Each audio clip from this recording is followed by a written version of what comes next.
ജയ് കാറിന്റെ ഡോർ തുറന്ന് പുറത്തേക്കിറങ്ങി. കൈകളിലുള്ള ഫയൽ ഒന്നുകൂടി ഒതുക്കി വെച്ച് തലയെടുപ്പോടെ മുന്നോട്ട് ഹരിയെ നോക്കാതെ നടന്നു. അവന്റെ മുഖത്ത് ഗൗരവം നിറഞ്ഞു നിന്നു. പാർക്കിംഗ് ഏരിയയിൽ നിന്ന് ജയ് തിരക്കിട്ട് മീറ്റിംഗ് ഹാളിലേക്കുള്ള വഴിയിലൂടെ നടന്നു. തൊട്ടുപുറകിലായി തന്നെ ഹരിയും ഉണ്ടായിരുന്നു. ഹരി തന്റെ തൊട്ടുപുറകിൽ ഉണ്ടെന്ന തോന്നലിൽ ജയ്യുടെ നടത്തത്തിന്റെ വേഗത കുറഞ്ഞു. ജയ് സാർ. ജയ് ഒന്ന് തിരിഞ്ഞു നോക്കി. ഹരി. ജയ് മറുപടി കൊടുത്തു. കുറച്ചു സമയം മൗനമായി അവർ മുന്നോട്ട് നടന്നു. ഇളങ്കാറ്റ് വന്ന് അവരെ തഴുകി കടന്നുപോയി. സാറിന് സുഖമാണോ? ഹരി തന്നെ സംസാരത്തിന് തുടക്കം കുറിച്ചു. പക്ഷേ എന്തോ അവന്റെ ശബ്ദത്തിൽ ഒരു നീരസം നിറഞ്ഞു നിന്നതായി ജയ്ക്ക് തോന്നി. കുഴപ്പമില്ല ഹരി, പിന്നെന്തൊക്കെയുണ്ട് വിശേഷം? കുഴപ്പമില്ലാതെ പോകുന്നു സാർ, അവൻ മറുപടി കൊടുത്തു. അങ്ങനെ അവർ ഓരോന്ന് പറഞ്ഞ് ഹാളിൽ എത്തിച്ചേർന്നു. മീറ്റിംഗ് ഹാളിലെ വലിയ ഗ്ലാസ് വാളിനപ്പുറം ആ നഗരത്തിന്റെ തിരക്കുകൾ മങ്ങിപ്പോകുന്ന പോലെ ജയ്ക്ക് തോന്നി. നീളമുള്ള ടേബിളിന് ഇരുവശത്തായുള്ള ആദ്യത്തെ ചെയറിൽ ജയ്യും വലതുവശത്തുള്ള രണ്ടാമത്തെ ചെയറിലായി ഹരിയും ഇരുന്നു. ഹരിയും ജയെ പോലെ ഫോർമൽ ലുക്കിലായിരുന്നു വന്നത്. ജയുടെ ചുണ്ടിൽ അവനെ കാണാൻ പുച്ഛം നിറഞ്ഞു. ജയുടെ മുഖത്ത് ഗൗരവം നിറഞ്ഞു. ലെറ്റ്സ് ബിഗിൻ എന്ന ചെറിയ അനൗൺസ്മെന്റോടെ മീറ്റിംഗ് ആരംഭിച്ചു. ഓരോരുത്തരായി പ്രസന്റേഷൻ ആരംഭിച്ചു. ഹരിയും തന്റെ ആശയങ്ങൾ മുന്നോട്ട് വെച്ചു. ഹരി കഴിഞ്ഞ് ഒന്ന് രണ്ട് പേരൂടെ കഴിഞ്ഞിട്ടാണ് ജയുടെ പ്രസന്റേഷൻ. ജയ് തന്റെ ഫയലിനോടൊപ്പം തന്നെ ലാപ്പും ഓണാക്കി വെച്ചു. അവൻ റെഡിയായിരുന്നു. അടുത്തതായി ശ്രീഭദ്ര ആഞ്ജനേയ്. ആ പേര് ആ 4 ചുമരിലും പ്രതിധ്വനിച്ചു. ശ്രീഭദ്ര ആഞ്ജനേയ്. ഹരിയുടെ ശ്വാസം ഒരു നിമിഷം നിലച്ചു പോയ പോലെ അവന് തോന്നി. ചെന്നിയിൽ നിന്ന് വിയർപ്പ് ഒഴുകിയിറങ്ങി. തന്റെ കയ്യിലിരുന്ന കർച്ചീഫിനാൽ അത് തുടച്ചു മാറ്റി. ജയുടെ മുന്നിൽ തന്റെ പതർച്ച കാണിക്കാതിരുന്നു. എന്നിട്ടും അവൻ അതിന് കഴിഞ്ഞില്ല. ശ്രീ അപ്പോ? പകപ്പ വിട്ടുമാറാതെ അവൻ ജയെ നോക്കി. ആ നിമിഷം തന്നെ ജയ് അവനെ നോക്കി, ചുണ്ടിലൊളിപ്പിച്ച പുച്ഛച്ചിരിയോടെ. നീ ഇനി വിയർക്കാനിരിക്കുന്നതേ ഉള്ളു ശ്രീഹരി, കാത്തിരുന്നോ നീ. ജയ് കളി തുടങ്ങാൻ പോകുന്നതേ ഉള്ളു. അപ്പൊ ഡേവിഡ് അല്ലേ ശ്രീയെ വിവാഹം കഴിച്ചത്? ആഞ്ജനയായിരുന്നോ? നിന്നിടത്ത് നിന്ന് ഭൂമി പിളർന്ന് താഴേക്ക് പോയിരുന്നെങ്കിൽ എന്ന് പോലും ഹരി ആ നിമിഷം ചിന്തിക്കാതിരുന്നില്ല. ദേഷ്യത്തിന്റെ മൂർത്തിഭാവം. ബിസിനസ് ലോകത്ത് ചെകുത്താൻ. പാവങ്ങളോട് ഇവരെ എന്നും പുച്ഛം മാത്രം.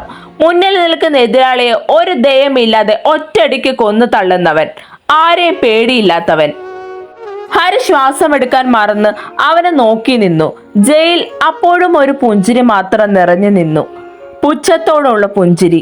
ചുറ്റും കൂടി നിന്നവരിലും ഒരു പകപ്പ് നിറഞ്ഞു നിന്നിരുന്നു. ശ്രീഭദ്ര.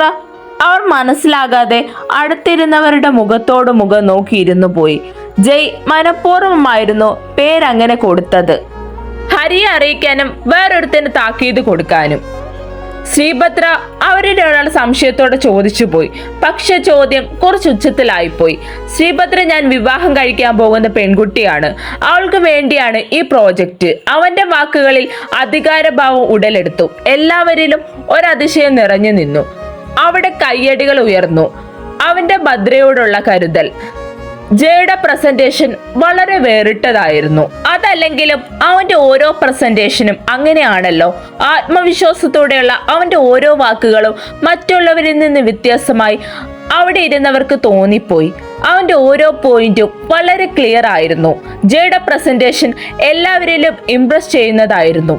ഹരിക്ക് തന്റെ തോൽവി മുന്നിൽ കണ്ട ഫീൽ തോന്നി ആ നിമിഷം. പെട്ടെന്നാണ് ഹാളിന്റെ വാതിൽ വലിയ ശബ്ദത്തിൽ തുറന്നത്. എല്ലാവരുടെ കണ്ണ് ആ ദിശയിലേക്ക് കടന്നുപോയി. അവന്റെ നടപ്പിൽ തന്നെ അഹങ്കാരഭാവം നിറഞ്ഞു നിന്നിരുന്നു. അതുപോലെ അധികാരഭാവവും നിറഞ്ഞു നിന്നു. ഡാർക്ക് ബ്ലൂ കളർ ഷർട്ടും ഗ്രേ കളർ പാന്റും വരുന്ന ഫോർമൽ ലുക്കായിരുന്നു അവന്റെ വേഷം. ഒരു കയ്യിൽ വാച്ചും മറു കയ്യിൽ സ്വർണത്തിന്റെ ചെയിനും ഉണ്ടായിരുന്നു. കാപ്പി കണ്ണുകൾ പതിവിലും തിളങ്ങി നിന്നിരുന്നു. മുടി എന്നത്തെയും പോലെ കെട്ടിവെച്ചിട്ടുണ്ട്. കയ്യിൽ ഒരു ഫയലോ ലാപ്പോ ഒന്നും തന്നെ ഉണ്ടായിരുന്നില്ല. മുഖത്ത് നിറഞ്ഞു നിന്നിരുന്നത് ഗൗരവം മാത്രമായിരുന്നു. Sorry, I am late. ഉറച്ച ശബ്ദത്തോടെ അവൻ പറയുമ്പോൾ ചുറ്റും നിശബ്ദത തളം കെട്ടി നിന്നിരുന്നു. ശ്രീ കോളേജിലേക്ക് പോകാൻ ഒരുങ്ങുകയാണ്. ശാരദാമ്മ രാവിലെ തന്നെ വന്നിട്ടുണ്ട്. ശാരദാമ്മയെ സഹായിക്കാനായി അടുക്കളയിൽ പോയതായിരുന്നു ശ്രീ. ദേവിയും ശാരദാമ്മയും അവളെ അവിടെ നിന്ന് ഓടിച്ചു വിട്ടു. അവൾ കണ്ണാടിയുടെ മുന്നിലായി ഒരുങ്ങി നിന്നു. അവൾ സിന്ദൂരം നിറകെ തൊട്ടില്ല. അതുപോലെ താലി ടോപ്പിനുള്ളിലേക്ക് ഇട്ടു. ജയ് നേരത്തെ പറഞ്ഞിരുന്നു കോളേജ് കാലഘട്ടം അടിച്ചു പൊളിക്കാനുള്ളതാണെന്ന്. അതുകൊണ്ട് ഇപ്പോഴേ കല്യാണം കഴിഞ്ഞ കാര്യം ആരെയും അറിയിക്കേണ്ട എന്നവന്റെ നിർബന്ധത്തിന് വഴങ്ങി അവൾ താലിയും സിന്ദൂരം ചാർത്തിയില്ല. ഒരു ജോർജറ്റ് മെറ്റീരിയൽ വരുന്ന വൈറ്റ് കളർ ടോപ്പായിരുന്നു പെണ്ണിന്റെ വേഷം. കണ്ണുകൾ നീട്ടി എഴുതിയിട്ടുണ്ട്. കറുത്ത കുഞ്ഞിപ്പൊട്ടിട്ടിട്ടുണ്ട്. കഴുത്തിൽ ഒരു നേർത്ത മാലയുണ്ടായിരുന്നു. ഒരു കയ്യിൽ ചെയിനും മറു കയ്യിൽ ലെതർ വാച്ചുമുണ്ട്. ചുണ്ടിൽ ചെറുതായി ലിപ് ബാം ഇട്ടിട്ടുണ്ട്. അവൾ താഴേക്ക് ഇറങ്ങി വന്നപ്പോൾ ദേവി അവളെ കോളേജിലേക്ക് കൊണ്ടുപോകാൻ റെഡിയായി വന്ന് നിൽക്കുകയായിരുന്നു. ശാരദാമ്മ അവൾക്ക് ഉച്ചയ്ക്ക് കഴിക്കാനുള്ള ഭക്ഷണവും കൊണ്ടുവന്നിട്ടുണ്ട്. അവൾ ദേവിയുടെ അടുത്ത് വന്ന് അവൻ്റെ കാലിൽ തൊട്ട് അനുഗ്രഹം വാങ്ങി. അവൻ അതൊട്ടും പ്രതീക്ഷിച്ചത് ആയിരുന്നില്ല.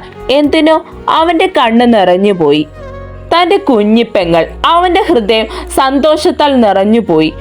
അവൻ അവളെ എഴുന്നേൽപ്പിച്ച് നെഞ്ചോട് ചേർത്ത് പിടിച്ച് നെറുകയിൽ ചുംബിച്ചു. ആരുമില്ലാത്തപ്പോൾ താങ്ങി നിർത്തി അവൻ. അവൾ നേരെ ശാരദാമ്മയുടെ അനുഗ്രഹം വാങ്ങി. അവരുടെ കണ്ണ് ഒന്ന് കലങ്ങിയെങ്കിലും പുഞ്ചിരിയോടെ അവളെ അനുഗ്രഹിച്ചു. അവരുടെ വണ്ടി കോളേജിന് മുന്നിലായി വന്നു നിന്നു. അവൾ ഇറങ്ങി ചുറ്റുമൊന്ന് നോക്കി. മുൻപെങ്ങോ കണ്ടുമറന്ന ഒരു ഫീൽ. ദേവി അവളുടെ കയ്യിൽ പിടിച്ച് മുന്നിലേക്ക് നടന്നു. അവൾ ആ ചിന്ത കാര്യമാക്കാതെ അവന്റെ കൂടെ തന്നെ നടന്നു. അഡ്മിഷനൊക്കെ എടുത്തു. ഇനിയും ഒരാഴ്ച കൂടി കഴിഞ്ഞേ ക്ലാസ് തുടങ്ങുകയുള്ളൂ എന്നതിനാൽ അവർ ഒന്ന് കറങ്ങാൻ ഇറങ്ങിയതാണ്. ആദ്യം മാളിന് മുന്നിലായി വണ്ടി നിർത്തി. അവിടുത്തെ കാഴ്ചകൾ അവൾ ആസ്വദിച്ചു. കുറച്ച് സാധനങ്ങൾ വാങ്ങി പിന്നീട് ഒരു സിനിമയ്ക്കൊക്കെ പോയാണ് അവർ തിരികെ വന്നത്. ജയ്ക്ക് വേണ്ടി അവൾ 1-2 ഷർട്ട് വാങ്ങിയിരുന്നു. അവനായി അവളുടെ ആദ്യ സമ്മാനം. ശ്രീജിത്തും കൂട്ടരും ബാറിൽ വലിയ ചർച്ചയിലായിരുന്നു. വിഷയം ശ്രീഭദ്ര തന്നെ. ഡാ ജിത്തു, നിനക്ക് അവളെ ഒന്ന് പോയി കണ്ടുകൂടെ? അവളുടെ സാഹചര്യങ്ങൾ അറിയാലോ, അഖി എന്ന അഖിൽ അവനോട് പറഞ്ഞു. അന്നത്തെ പോലെ ഒരിക്കൽ കൂടി അവൾ കയ്യിൽ നിന്ന് വഴുതി പോകാൻ പാടില്ല. അക്ഷയ് തൻ്റെ അഭിപ്രായം പറഞ്ഞു. ഇല്ലടാ, ഒരു പ്രാവശ്യം എൻ്റെ കയ്യിലൊന്ന് കിട്ടട്ടെ. ഈ കയ്യിൽ കിടന്ന് ഞെരിഞ്ഞമരും ആ പന്ന പുന്നാരമോൾ. അവളെ കിട്ടാത്ത ദേഷ്യത്തിൽ അവൻ അലറിക്കൊണ്ട് പറഞ്ഞു. ഡാ, ശബ്ദം കുറയ്ക്ക്, എല്ലാവരും നമ്മളെ തന്നെ ശ്രദ്ധിക്കുക. അഖി പറഞ്ഞു കൊടുത്തു. ആദ്യം അവളെയും അവളുടെ മറ്റേവനെ തമ്മിൽ തെറ്റിക്കണം. അതിലൂടെ നമുക്ക് നമ്മുടെ ലക്ഷ്യത്തിലേക്ക് നീങ്ങാം, അക്ഷയ് പറഞ്ഞു. അത് ബാക്കി രണ്ടുപേരും ശരിവെച്ചു. നമുക്കതിന് ആഞ്ജനെ കൂട്ടുപിടിക്കാം. ചിത്ത് എന്തോ ഓർത്ത പോലെ പറഞ്ഞു. ഡാ, അവൻ മറ്റവന്റെ കൂട്ടുകാരനല്ലേ? അഖി ചോദിച്ചു. അതേടാ, പക്ഷെ നമ്മൾ പറയുന്ന കാര്യത്തിൽ അവൻ വീണു പോകും. അവനെ വീഴ്ത്തണം. പക്ഷെ എങ്ങനെ? അങ്ങനെ ഒന്നും അവൻ വിശ്വസിക്കുന്ന കൂട്ടത്തിലല്ല. അഖി വീണ്ടും പറഞ്ഞു നോക്കി. നമുക്ക് നോക്കാടാ, ജിത്തു പറഞ്ഞു. അങ്ങനെ ആ സംസാരം നീണ്ടുപോയി. അഗ്നി ജയെ ഒന്ന് നോക്കി. അവന്റെ മുഖത്ത് പ്രത്യേകിച്ച് ഒരു ഭാവവുമില്ലായിരുന്നു. അത് കാണെ അഗ്നിയിൽ ഒരു പുച്ഛച്ചിരി വിരിഞ്ഞു. ജയുടെ പ്രസന്റേഷൻ കഴിഞ്ഞ് അടുത്ത ആളെ വിളിച്ചു. അഗ്നി ജയുടെ ഓപ്പോസിറ്റായി കിടക്കുന്ന ചെയറിലേക്ക് കാലുമേ കാല് കയറ്റിയിരുന്നു. പുച്ഛത്തോടെ ജയെ നോക്കി. ഹരി അഗ്നിയെ നോക്കിയിരിക്കുകയായിരുന്നു ആ സമയം അത്രയും. അവന്റെ മനസ്സിൽ നേരിയ ആശ്വാസം നിഴലിച്ചു. എനിക്ക് കിട്ടിയില്ലെങ്കിൽ ജയ്ക്ക് കിട്ടരുത്. അഗ്നിയെ നോക്കി അവൻ ചിന്തിച്ചു. അഗ്നി ഗൗരവത്തോടെ സീറ്റിൽ ചാരി കണ്ണുകൾ അടച്ചിരുന്നു.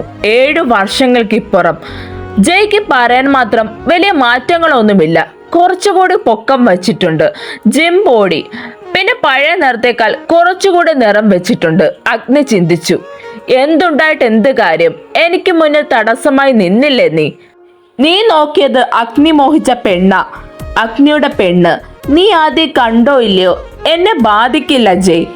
എന്റെ മുന്നിൽ ഇനി തടസ്സം നിന്റെ മരണം ഞാൻ കുറിക്കും. അടുത്തത് AD ഗ്രൂപ്പ്സ് അഗ്നിദേവ്. അവൻ തന്റെ ചെയറിൽ നിന്ന് എഴുന്നേറ്റു. ഒരു വിജയച്ചിരിയുടെ ജയ്യെ നോക്കി.